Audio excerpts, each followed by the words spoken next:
Сайн бацгаана хүүхдүүдээ. Та бүхэндээ өнөөдрийн мэндийг хүргэе. Өнөөдөр багш та нартай 3 дугаар ангийн монгол хэлний хичээлийг орхолно. Хичээл эхлэхээс өмнө багш та нартай нийгэм бичлэг үзүүлье. Анхааралтай сонсоорой хүүхдүүдээ.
Дуунд юуны тухай гарсан бэ?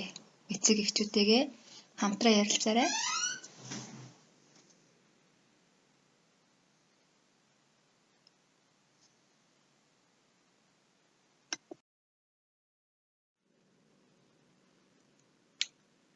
Дууны нэр юу вэ хүүхдүүдээ? Та нар мэдэх үү? Тийм. Яагаад гэдэг нэртэй дуу тийм үү? Тэгвэл бид нэр яагаад гэдэг асуултыг тавьдаг юм бол аливаа зүйлийг мэдхийн тулд яагаад гэсэн асуулт тавьдаг. Тэгвэл бүгдээрээ өнөөдрийнхээ хичээлтийг сэдвтэйг хамтдаа танилцъя. Хичээлийн сэдэв. Их өгүүлбэрээс хэн, юу, яах, яагаад, ямар учраас гэсэн асуултанд хариулах үгсийг олох, хэрэглэх. Өмнөх мэдлэгээ сэргийн санацгаая. Бид бүхэн 2 дугаар ангидаа хэн, юу, ямар, хэд хичнээн, яах, яасан гэсэн асуултанд хариулцсан байгаа. Тэгвэл хэн гэсэн асуултанд жишээ нь бат, дүү, дорж, жолооч гэх мэт үгс хариулагдах бол эдгээр нь хүнийг заа нэрлсэн үгс юм байна. Юу гэсэн асуултанд жишээ нь муур, ширээ, тоглоом, солих гэх мэт үгс хариулагддаг байна. Эдгээр нь амьтан болон юмс үзэгдлийг нэрлсэн үгс юм. Ямар гэсэн асуултанд жишээ нь цагаан, улаан, том, жижиг гэх мэт үгс хариулагдах бол эдгээр нь юмсын өнгө, хэлбэр хэмжээ, шинжийг заасан үгс юм. Хэд хичнээн гэсэн асуултанд жишээ нь олон, цөөн, тавуулаа, дулуулаа гэх мэт үгс хариулагдах бол эдгээр нь тоош хэрэггийг заасан үгс юм. Яах, яасан гэсэн асуултанд жишээ нь инээх, уйлах, баярлах, гайхах гэх мэт үгс хариулагдах бол эдгээр нь хүн ба амьтны үйл хөдлөлийг заасан үгс юм аа. Эдгийг 2 дугаар ангидаа мэдж авсан бол багш та нартай одоо нэгэн захиа уншиж сонирхуулъя. Анхааралтай сонсоорой хүүхдүүдээ. Монгол Улсын ерөнхийлөгчид сайн байна уу? Таны ажил сайн уу? Намайг Номин гэдэг. Би Увс аймгийн Улаангом суманд 3 дугаар ангид сурдаг. Өнгөрсөн жил дэлхийд вирус гарснаас болж сургуультай явж чадаагүй. Гэртээ аав ээждээ тусалж байгаа нь гоё ч гэсэн ангийнхантайгаа уулзахгүй байгаа нь уйтгартай байна. Харин энэ жил хичээлдээ явах болсон тул маш их баяртай байна. Энэ ханиад манай аймагт болон бусад аймагт гараагүй байгаа нь таны л аж ахуйн гэж бодож байна. Ийм учраас танд талархаж энэхүү захидлаа дамжуулж байна. Хотын хүүхдүүд гараа угааж амны хаалтаа тогтмол хэрэглэж байгаад бид бас талархаж байна. Хэрвээ бид амны хаалтгүй явбал тэр муухай ханиад хүрэх магадлалтай. Би ч бас сургуультай явахдаа өөрийгөө сайн хамгаалж явж байгаа захидлыг минь заавал дамжуулаарай. Таныг хүндэтгсэн нь дорж авахтай намин.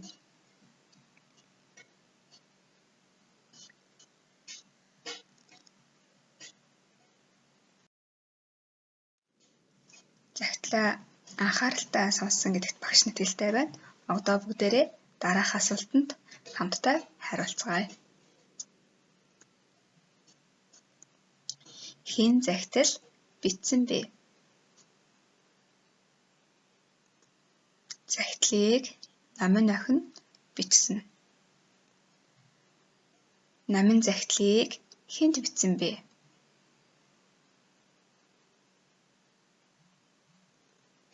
Намын захидлыг ерөнхийлөгчид бичсэн. Намын ерөнхийлөгчид юу бичсэн бэ?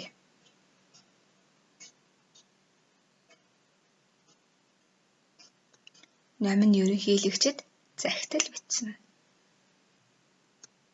Захидлыг яагаад бичсэн бэ?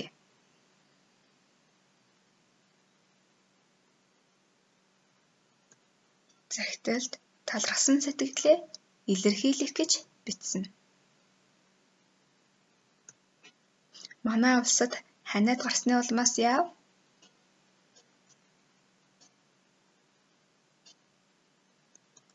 Манай улсад ханиад гарсны улмаас хичээл сургуульдаа явж чадаагүй. Захидлыг уншаад дараах бүдүүчийг нөхөрөө. Багш нь та нартай яав гэсэн асуултанд хариулагдах буюу түлхүүр өгнө. Үргэлжлүүлэн та нар бүдүүчийг нөхөрөө. Яав буюу бичв. Тэгвэл юу бичв хүүхдүүдээ? Захидал бичв. Ямар юу бичв? Талархлын захидал бичв. Хэнд ямар юу бичв? Ерөнхийлөгчид талархлын захидал бичв. Хэн хэнд ямар юу бичв? Намын ерөнхийлөгчид талархлын захидал бичв. За сайн байна. Бүгдээрээ бичиг гэдэг үйл үгнээс захидал бичиг буюу холбоо үг. Холбоо үгнээс талархлын захидал бичвгээд өгүүлбэрээс намын ерөнхийлөгчид талархлын захидал бичвгээд дэглэрэнгүй өгүүлбэр үүсгэж чадлаа. Асуултанд тохирох үгсийг зөв харгалзуул.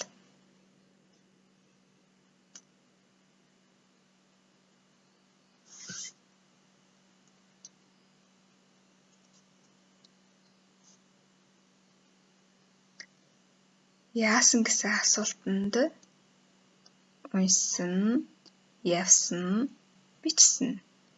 Ямар гэсэн асуултанд улаан, том, өндөр.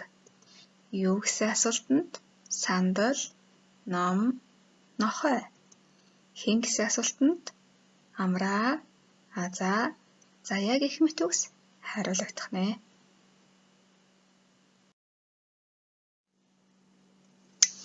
Асуултанд хариулагдах үгсийг зөв бичиж өгүүлбэр бүтээгээрэй.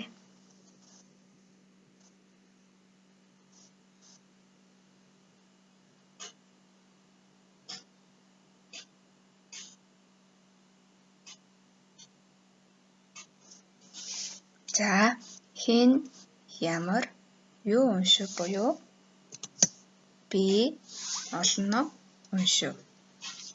Хэн хаанаас хэдэн юу яасан буюу дүү дэлгүүрээс олон чихэр авсан.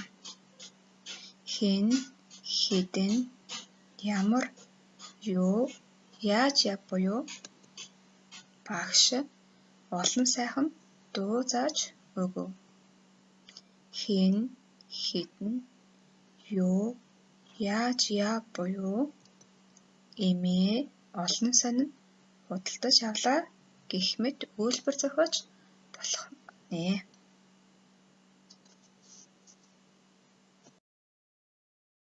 Дараах зургийг ажиглана. Хэн, юу, яах, ямар гэсэн асуултанд хариулах төгсгийг бүлэглэн бичээрэй. Зургийг анхааралтай сайн ажиглаарай хүүхдүүдээ.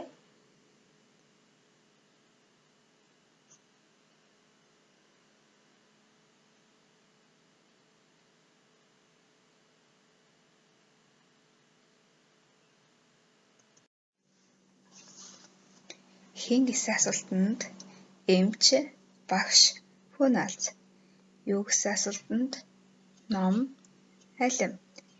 Яах гэсэн асуултанд бичих, дуулах, гүйх. Ямар гэсэн асуултанд өндөр нам, таргана, туранхай гэх мэт үгс хариулагддаг байх нь.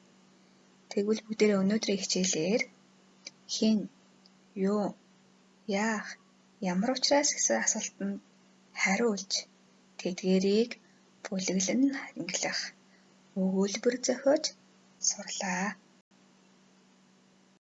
Өнөөдрийн хичээлийн гэрийн даалгаварт сурах бичгийн эсдгээр хуудасны дасгал 1, дасгал 2-ыг хийгээд ирээрэй хүүхдүүдээ. Анхаарал хандуулсанд баярлалаа хүүхдүүдээ.